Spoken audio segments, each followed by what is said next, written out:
Hello, in today's video, we got this 2007 Ford Explorer with a check engine light on, plus a lack of power and hesitation when trying to accelerate.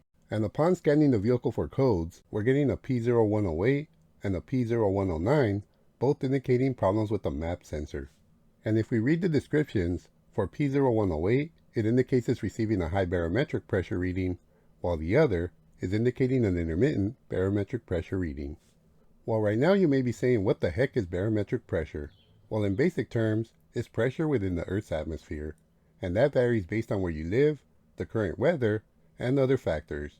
And basically, the engine's computer needs to know this information to figure out what environmental situation it's running in, comparing that to how the pressure is being affected inside the engine, using that information to adjust the fuel flow levels and adjust the timing accordingly.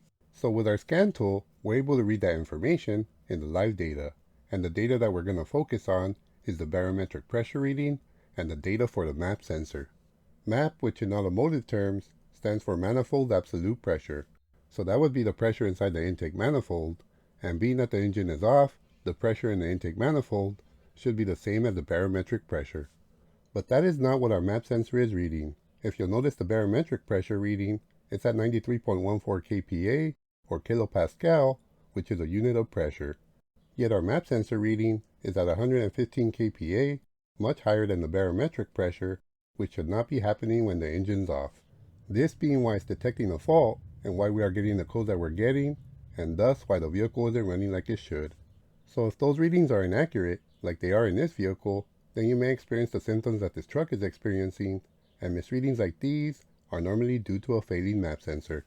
So for the repair on this vehicle, we will be replacing our map sensor. But unfortunately on this model, it's part of the EGR valve assembly, so we're going to be removing it as a unit. So without further ado, let's go ahead and begin the removal of our assembly.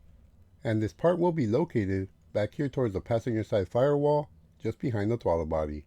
And it can probably be replaced without removing the intake tube, which I'm going to do next, even though it'd be more difficult, but I'm going for better camera angles, so I'm going to remove the intake tube assembly. So we'll start by removing these two latches, which attach the airbox lid, lifting these tabs here, then unhook them. Followed by disconnecting this MAF sensor connector by sliding this red lock tab upwards. This will allow us to push down on the same red tab and disconnect the connector. Pulling up on this wire guide to disconnect it from the intake tube and move it out of the way. Now to remove this air tube, we'll need to pull up on this green tab as we slide out the hose connector and move that out of the way as well.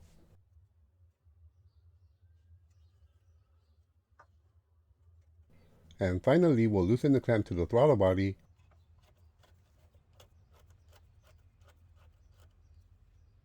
and once that's loose, pull it off of the throttle body, and that'll allow us to remove the entire air intake tube assembly. Just like so. Now to remove the EGR and map sensor assembly, starting with these two vacuum hoses that are attached to it. They're on here pretty tight, so be careful with them as you pull them back slowly. With those off, let's remove the electrical connector, and to do so, we'll press in here on this tab, pulling the connector back and off at the same time.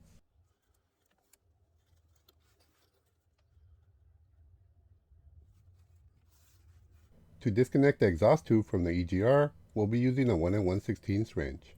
But before doing that, for a little extra room, I like to disconnect these two wire guides from the bracket, pulling them back or using clip pliers to separate them. Once they're separated, just move the wire bundle back as much as you can, giving you extra room for the wrench. Now using our wrench, we'll want to make sure that it grabs a good hold of the nut, then we'll rotate it counterclockwise to loosen it. Once we break it loose, we can continue to loosen the remainder by hand.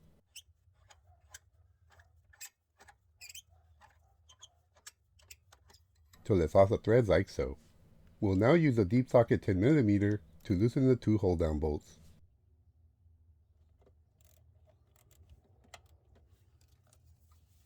Once you break this first one loose, rotating it a few more turns afterwards,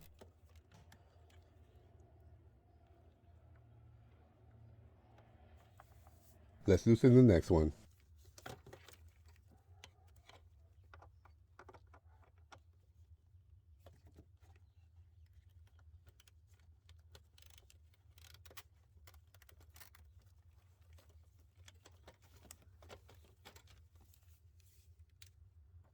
We'll continue loosening this one till we can remove it by hand.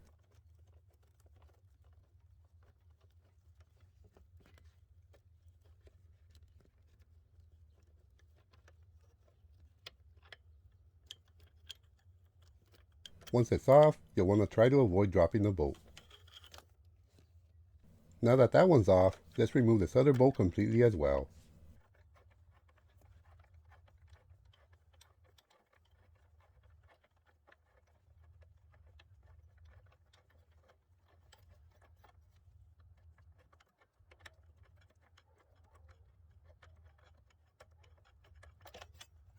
And with those bolts off, the EGR should now be able to be removed, like so.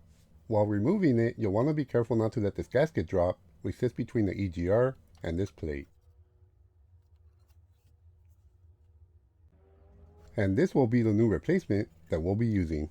It comes with a new gasket and 2 new hold down bolts.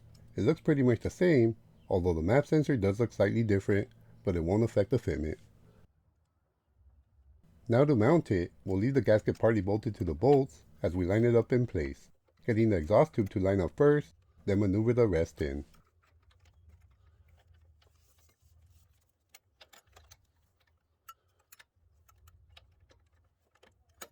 Once everything's lined up, let's start the bolts by hand, avoiding letting the gasket fall down in the process. Once they're both in, let's tighten them down using the socket as far as they go, starting with the furthest most difficult one,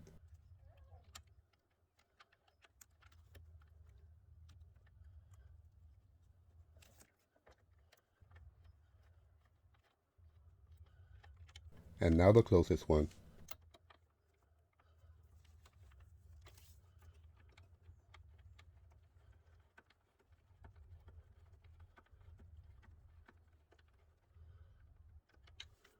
With both of those bolts snugged up, let's get the exhaust tube threaded in as far as it goes by hand.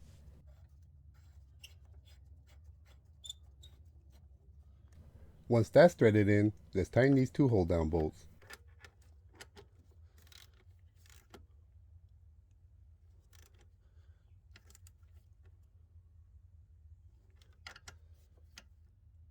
There's one,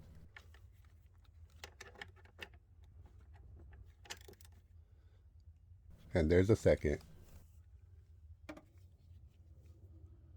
Now that those are tight, let's tighten the exhaust tube with a wrench.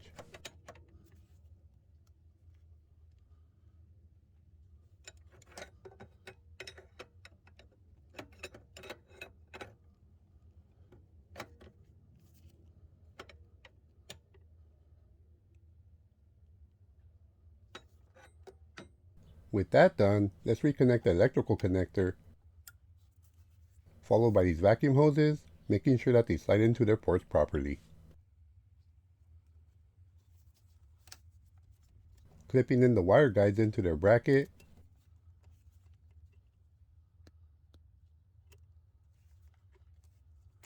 and all that's left now is our intake tube.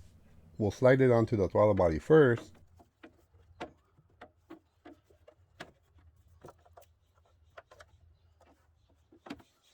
then slide these tabs into the airbox like so,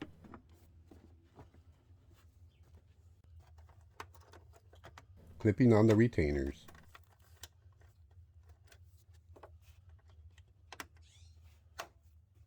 Clip in the wire guide, reconnect the MAF sensor connector, push in the lock tab, and lastly this air hose, pushing it back into place till it clicks in. And now just tighten the clamp on the throttle body.